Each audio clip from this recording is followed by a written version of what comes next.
Au cœur du silence, vivre de louange. Au-delà même des mots,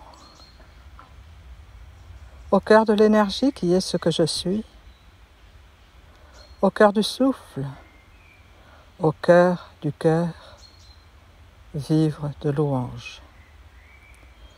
Contempler la beauté, l'exprimer, la laisser jaillir, reflet de la seule beauté, celle de l'immuable. Vivre de louange, vivre de plénitude, adorant à travers chaque expression de beauté, adorant à travers la création de la beauté, l'immuable, l'unique, la vénérable. Vivre de louange, car la reconnaître au sein des papillons, des oiseaux, des fleurs, des êtres, des cailloux.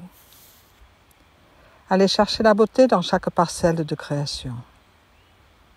Et si des apparences semblent être autres que celles de la beauté, aller chercher la beauté au sein des apparences, pour ainsi la matérialiser.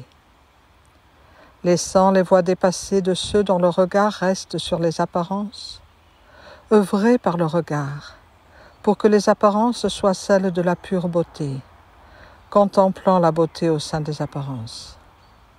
Car c'est le regard qui crée l'apparence.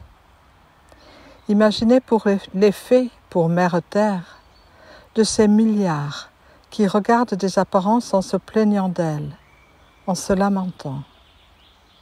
Ils croient que les apparences sont maîtres, elles ne le sont jamais. Pour celui et celle qui honore la vénérable au sein de chaque parcelle de vie, seule est la beauté. Voyez la générosité de Mère Nature.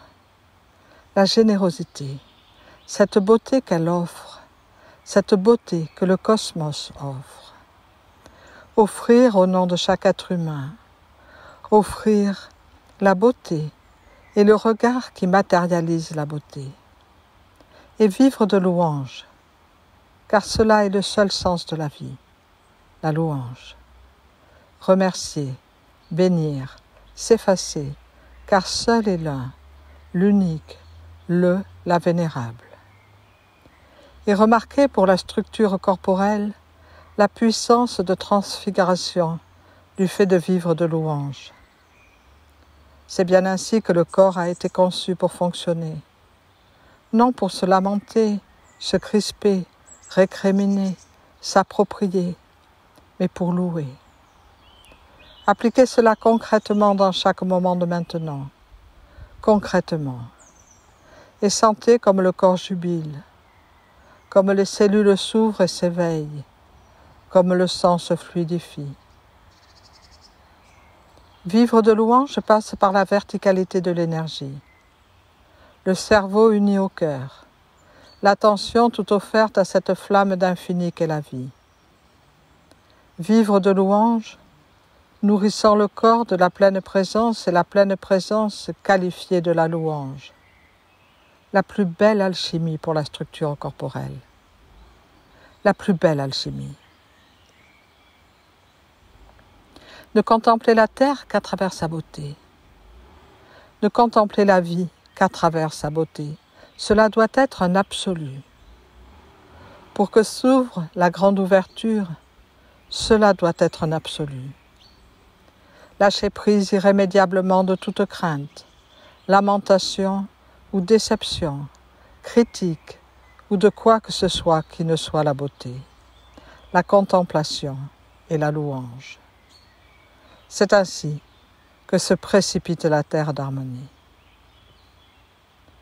Alors bien sûr, beaucoup diront oui, mais les enfants qui peut-être souffrent, ou les femmes, ou les hommes, ou les guerres, ne contemplez que la beauté.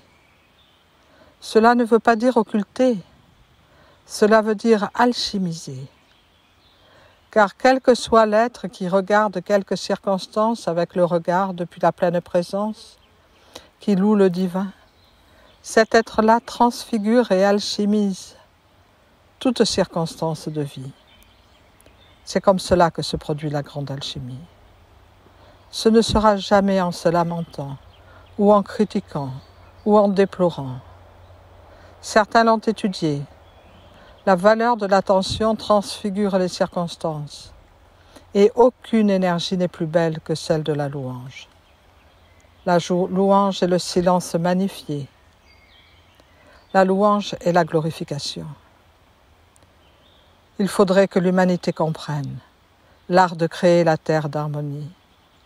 Vivre en pleine conscience et solliciter la beauté en toutes circonstances.